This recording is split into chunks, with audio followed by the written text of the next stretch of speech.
You're listening to The Coaching Divas, a podcast for everyone navigating the twists and turns of corporate life. Follow along as we chat through common workplace situations and extend the coach approach to help you handle them with ease.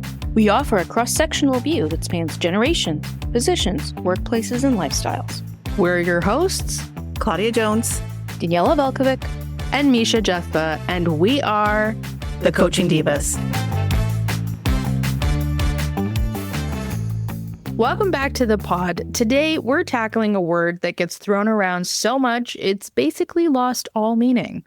Resilience. You heard it before, be resilient.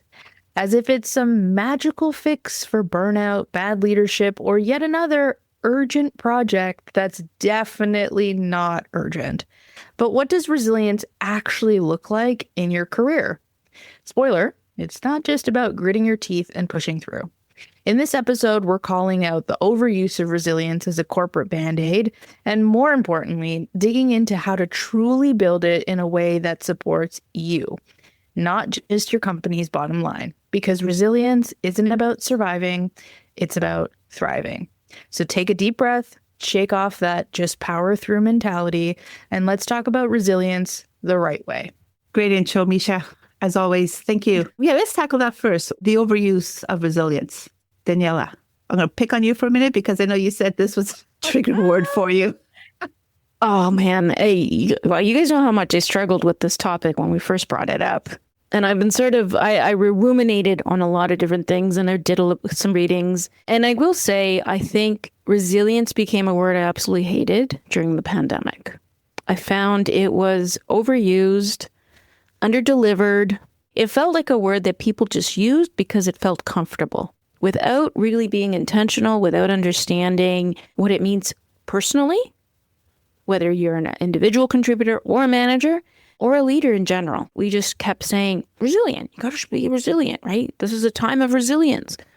And at the end of the day, I always kind of went, well, what are you trying to actually say? Because if this is intentional, I'm not feeling it. All I'm seeing is, A, you sent me tons of emails panicking, or used words during the meeting that were, for some people, potentially offensive. Yeah. Simple example. I don't have kids, but you zeroed in on people who have kids and how we all have to be respectful and thinking of them. And absolutely agree. During the pandemic, it was very hard for parents, but it was also hard for people who didn't have kids, right? We were all going through different things. So let's explore in this conversation what leaders can do differently, so that when you use the word resilience, it's all inclusive. It's not just tapping into what resonates with you as a leader. It's quite ironic to use resilience. And I agree with you. I heard that word so much during the pandemic. It was like, definitely put that into corporate buzzword spot number one. Yeah.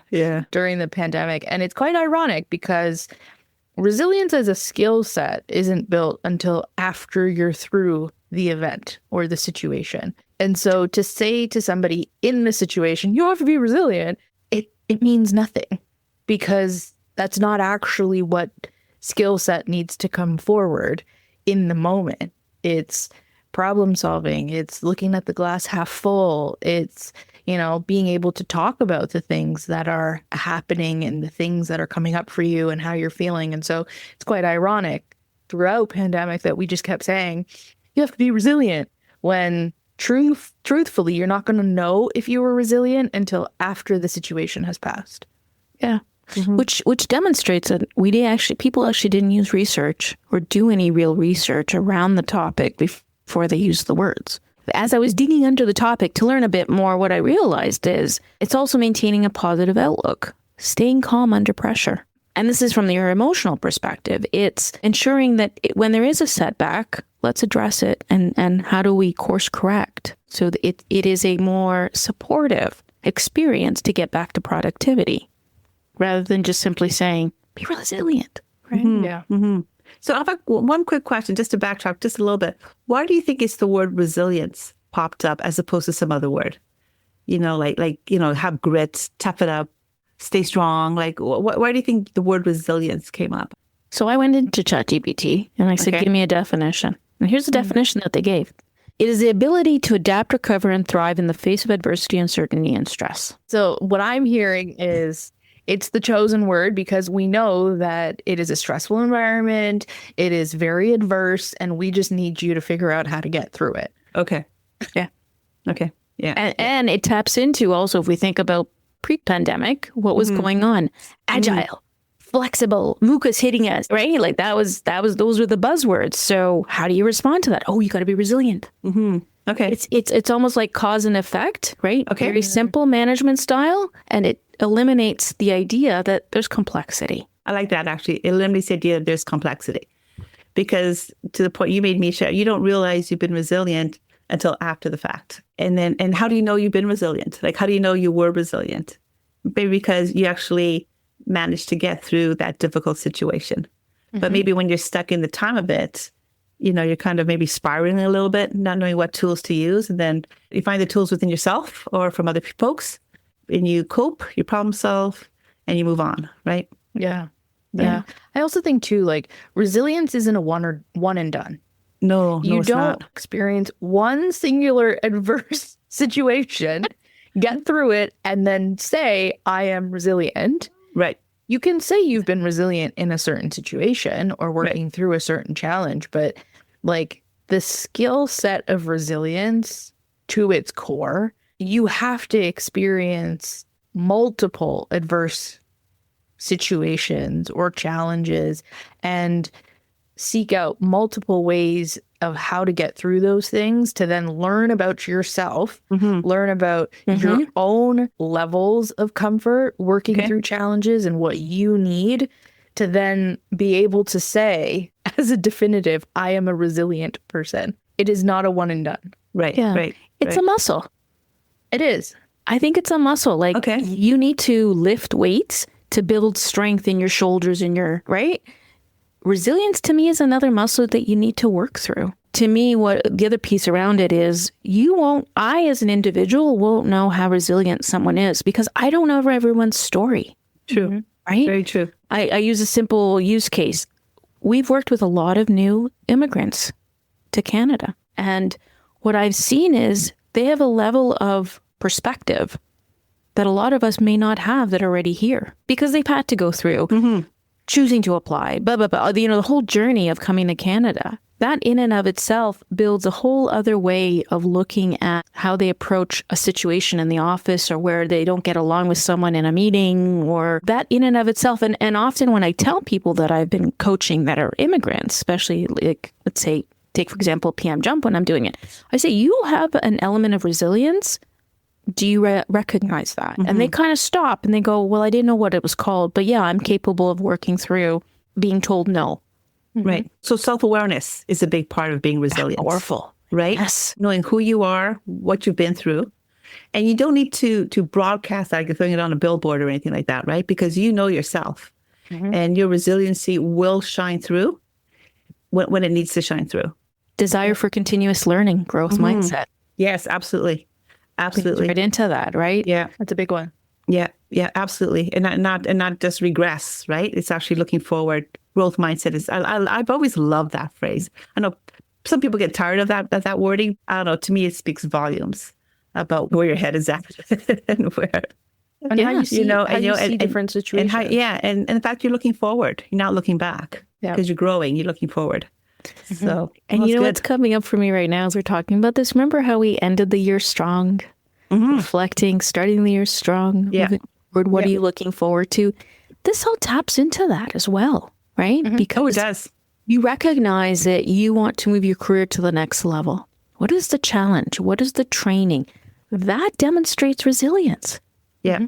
It's easy to be, copacetic, staying stable, right? And that's great too. But, at the end of the day, your ability to recognize that you're resilient also stems from the idea that you are constantly craving the next interesting thing. Right? Maybe you're searching for some meaning. Maybe you're trying to figure out what else is out there, right? You're staying curious, right? You're not happy, or you realize there's more out there than you realized, or you believe there's more out there, let's say, and you want to find out what it is. So in order to kind of do that research, do that searching, You need to, know yourself. You need to be looking for options, and you have to keep searching, because you'll find it, right? Yeah. You'll find it. What's interesting for me is when we talk about resilience, I think about things that I've worked through with, people that I've coached when it comes to fear. And good. It's interesting because most times when people are fearful of a situation and they get to that, like, oh my God, I can't move forward, they've only thought about what they're afraid of. So that moment of fear. So for example, the moment of, saying you're not getting promoted, the moment of, oh my God, you're like, they're letting me go, I've been fired. And so emotionally, everything is consumed in that thinking about the moment of fear. And the reason I bring this up in terms of resilience is because resilience is about problem solving. It's constantly looking at, okay, how do I keep moving forward? What do I need to shift? How do I need to show up so that I can make it through this adversity? That moment of fear in your career, especially if it's like a big event, is a moment of adversity. And when I think about what I've talked to, people I've coached when it comes to these types of fears is, okay, let's pretend it happens. This is a safe space. I'm not saying it's going to happen, but let's say, you walk into work and the bomb drops.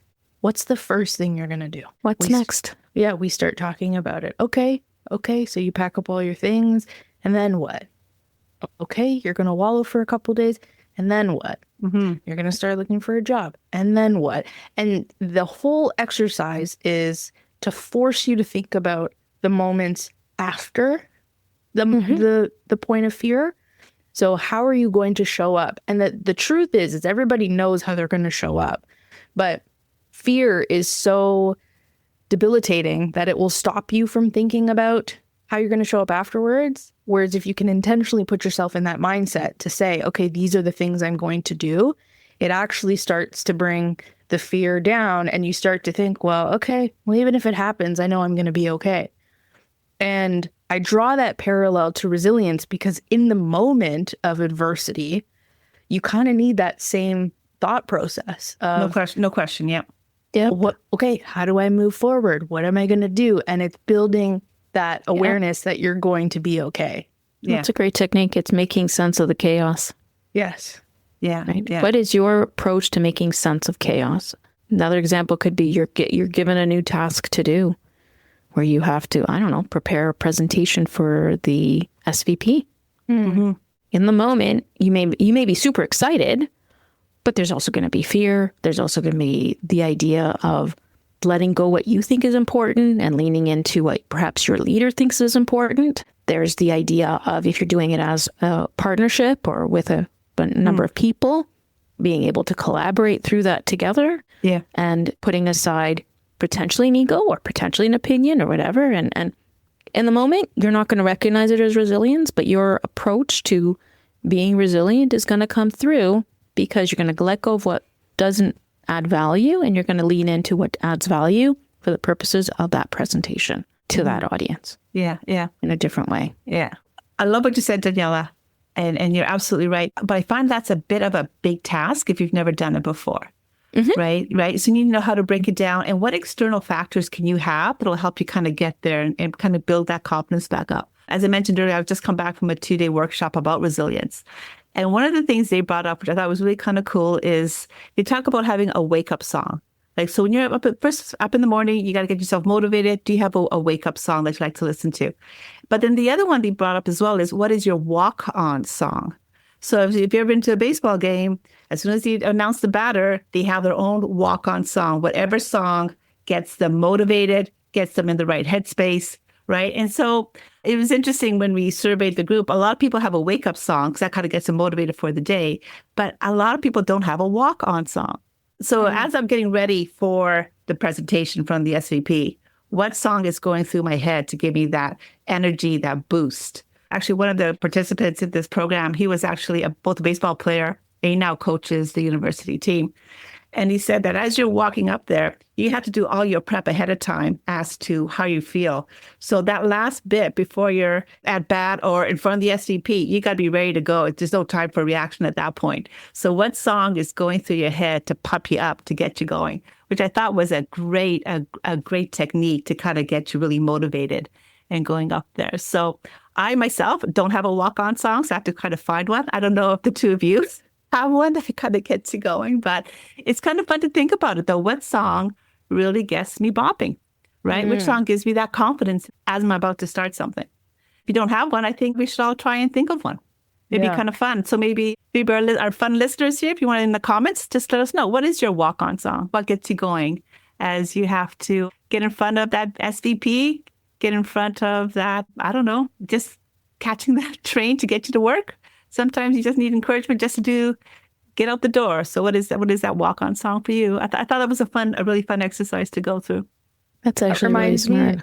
Yeah, it reminds me of, I too do not have a walk-on song. I know, we need one. We need one. But it makes me think about, and I'm sure you guys are going to remember this, power poses. Yes. That's what I thought of. Yeah, that too.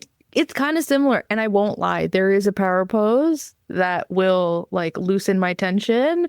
There is it is the one where you just, open up your chest, put your hands on your hips. Hands on hips and stand. Stand strong. Honestly, you hold that for a good 30 seconds, and I feel it in my body of like, okay, there's been a shift. Same thing with breathing exercises. I've leaned on both of those techniques before, going into a big presentation with a room full of execs or things like that. And I think it's a similar technique to a walk-on song. It's what's going to calm your nerves, what's going to bring you like to a place of peace. And then it's just, okay, I'm in the moment. Now I have to just be present. Right. Yeah. Exactly. It grounds you and it gets rid of all those spiraling thoughts that are running through your head, right? It's just, I got this. I got this. I am ready to go. Yeah. So I thought that was a lot of fun. In my coaching, I use a technique called Who Drives Your Bus? And we go through basically the experiences. Let's identify all of your cheerleaders. Oh, good. Who were the influences in your life, past, present, future, whatever that looks like for you, that are your cheerleaders in your life, right? And you bring them to the front of the bus. And then we also go through the experience of, well, who are all the things that brought you down, right? That you don't want, there never been, that coach that never encouraged you, whatever that is, right? Basketball coach, baseball, whatever, right? And the visualization or the exercise invites you to send them to the back of the bus, put them in a room at the back, and lock the door. Oh, and turn up their volume. Lock the door, turn up the volume in that room, and always visualize who you're bringing to the front of your bus. Yeah. When you're driving towards that presentation with the SVP, who's there cheerleading you on, right? Yeah. I mean, it's part of other modalities that I do. What does your leader within say, right? So everyone has a leader within that speaks to them. What are they going to tell you in this moment that you want to shine or you need to work through? Like what? And to me, it's also transferable to the idea of what makes you resilient, right? What are the voices in your head that tell you that you got this, right? Yeah. And don't be afraid to, especially in the work environment, to reach up, right? Don't be afraid to go to your manager or even your director, right? I mean, go up as high as you can with someone who you're comfortable with. If you're doing that, presentation to the SVP, you want to make sure the message is coming across. And who knows better than some of their direct reports or I don't know, depending on the situation, can you talk to them as well as to what they want to see in the presentation? How they like to see things presented? Like, don't sit in a bubble and think, just ruminate and things just get worse and worse in your head. Like, again, who are your cheerleaders? Your manager wants you to do well. Your peers want you to do well. Family wants you to do well, right? So don't be afraid to expand on that group of cheerleaders. A lot of people are afraid to do that, and you shouldn't be. You should be, because everybody wants to see you succeed. Nobody wants to see you fail. Because if people want to see you fail, they're locked in the bathroom at the back of the bus, right? So I want to take us back to, Daniela, you actually said something of, in one of your modalities of what does the leader inside of you say? If we go back to pandemic time, the leader in all of us, what should have managers or leaders been saying instead of, we just need to be resilient? You need to be resilient. How about acknowledging that it's hard for everyone? as a first step. And let's not create classes of people that have different experiences. Just because you understand your lens as a manager, did you really create an all-inclusive experience? And I raise that because there could be people that have, older family at home. Yeah. That you may not be even aware of. There could be people that have other dependents that they're caring for. There could be people that are going through a depression that you don't know about. Correct. Or dealing with other mental health issues that they're not going to reveal to you, even though you've worked with them for many, many, many, many years, right? They're really good at faking it. So take a moment to really think about what message are you trying to send to all of those people on your team so that it's inclusive. Right? And I know we've dealt with a lot of DEI pieces, but these are the things that people may not be comfortable to reveal. Right? Yeah. So what I'm hearing is you're saying if you, as a manager, if you say I have an open door, like really mean you have an open door policy that you can come walk in anytime, talk to me, we'll close the door and it stays within us, right? And if they're not comfortable talking to me, you can always redirect them to some of these employee assistancies that most companies have available to them, right? Because it was a tough time. It was a very tough time. Even today, it's a tough time. Let's face it. There's some industries that are, dealing with layoffs. Yeah. Potential layoffs coming up. Yeah. Right? And not to get too much into the politics of the day, but, there's a lot of political influences on the workforce, which we have zero control over. And that's the part that's probably the most difficult for a lot of people. Yeah. So don't just say we have to be resilient. No. Let's take a moment and say we're dealing with difficult times. Find the words that recognize where people are feeling. And also as managers, remember, people don't know that they're resilient until they've gone through it. Yeah. And then you build that knowledge and just build on it. So you could recognize the situation before you get to it, right? Yeah. Going forward, the growth mindset. Yeah. Going back to our last episode where, I would put resilience in the bucket of being a buzzword. And so we said, just use more words. Don't just use the buzzword. As a manager, break it down, lean into acknowledge that they're in a moment, of adversity or negative experience and recognize the emotion that's in it, focus on what's in control, but also articulate as a leader what you need your team to do. And I remember I was a leader through pandemic and I tried very hard not to use the word resilient. And I would instead say, we need to look at ways to problem solve, think critically about the business. Where are there opportunities for us to grow? What are things that we might need to let go of? And I don't mean that as people. I mean it as what are things that we're doing in our day-to-day that, okay, these aren't adding value anymore. So let's be strategic and shift gears. But as a leader, I'm not asking you to think about all those things by yourself. Let's do it together. Let's make sure that there's a space that's being held for us to work things out. And I said this during the pandemic, it is okay to not be okay. We're going through a lot of different experiences. Everybody is having a different experience right now for their own personal reasons. If you are not okay, that is okay. Don't put the pressure of work on top of yourself. Let's talk. Let's figure out what you need, and then we'll go from there. Yeah. And I think you kind of hit on the nail on the head there, Misha. It's the worst thing a manager could do is put the expectations they have on themselves on their team, especially if you don't articulate what it is, because everyone gets frustrated and nobody wins at that.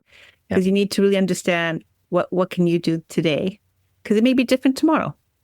Every day was different. Some people may or may not want to share what their home life is like or what their own personal thing is like. That, it's very much a personal decision as to how much you want to share. The other thing I would suggest is think about strategically. Today is a situation, but 3 months from now, 6 months from now, situation may or may not change. Correct. So how can you orient your team to focus on solution-oriented mindsets and not problem-focused? How can you build those skills up front now? So yes, it's a difficult time. And let's say, obviously politically things are kind of both in Canada and right. So what can you do to start helping your team focus on outcomes rather than the problem itself, It's one thing. Two, I would suggest, what do you have in your organization today that can help your team focus on upskilling and growth opportunities? How are you reminding your team about those topics so they can be building and leaning into their curiosity rather than focusing on the stresses of the moment? And the other one that's come up for me is the idea that we have tools in a lot of our workplaces related to wellness and stress management. Is your team even aware of those? Yeah. And what can you do to just bring that to light? So yes, you've used the word resilience, but how have you backed it up with what we already have in our toolkit as managers to help the team, right? Because at the end of the day, the other piece of all of this is you can only help your team so much, but what can you offer them so that they can actually reach out and do some own self-help? Because we're all on our own, I'll use the expression, resilience journeys, right? Yeah, yeah. And actually, you brought up a good thing for me too. You kept using the term team, Daniela, which is perfect. But does your team feel like a team? Right? Right? Or are they just, a bunch of individuals getting together once a week for a team meeting? But are they actually a team? And what can you do to make them a team? Right? What's reduce the missing? stress. I mean, because the one thing people start to, ideas start to spiral or they start to catastrophize situations because they feel they're alone. And we need to make them sure they understand you're not alone.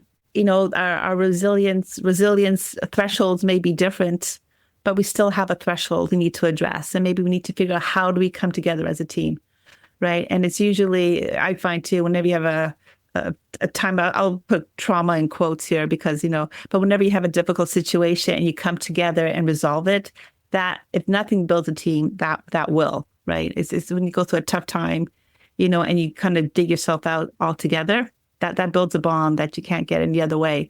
And again, it goes back to living through that experience, right? And to your point, Misha, you don't realize you did it until after the fact, right?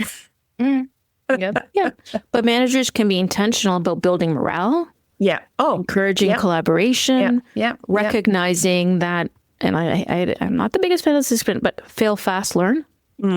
And creating that psychological safety that where you can do that.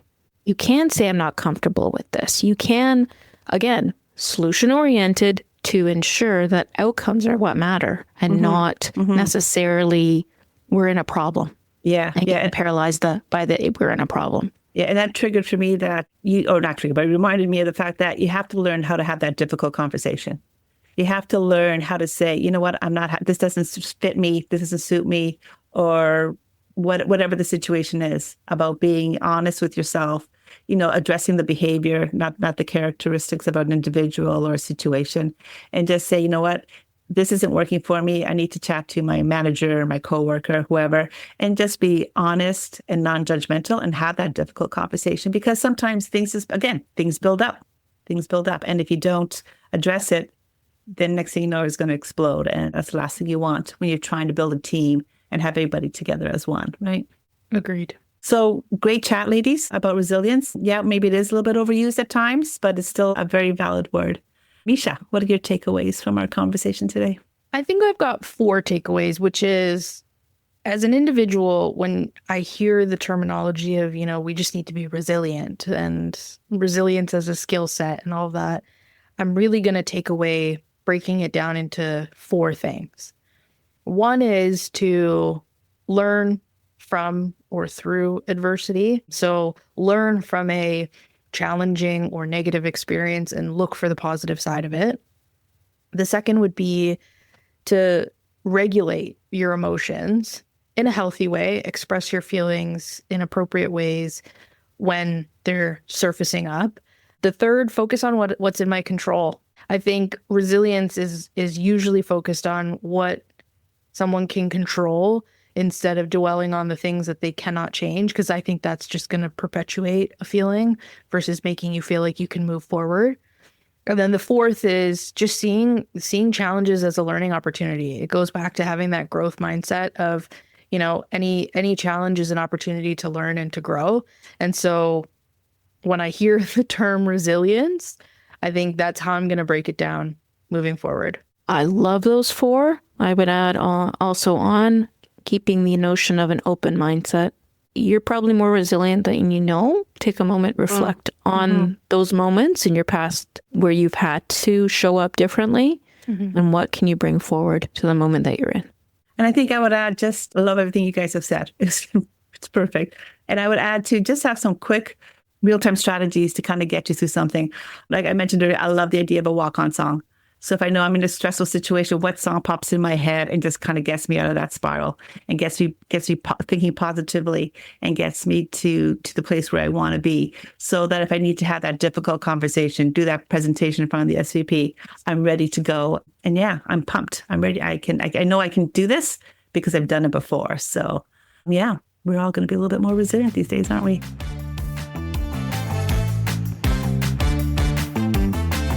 Thanks for listening to The Coaching Divas. If you've enjoyed this episode, leave us a review and follow us on Instagram at The Coaching Divas. Your ratings and reviews help more people like you find our podcast. Don't forget to subscribe and share this episode with someone you think would love it. Until next time, we are Claudia Jones, Daniela Velkovic, and Misha Jethba, The Coaching Divas. If you're going to coach, might as well coach like a diva.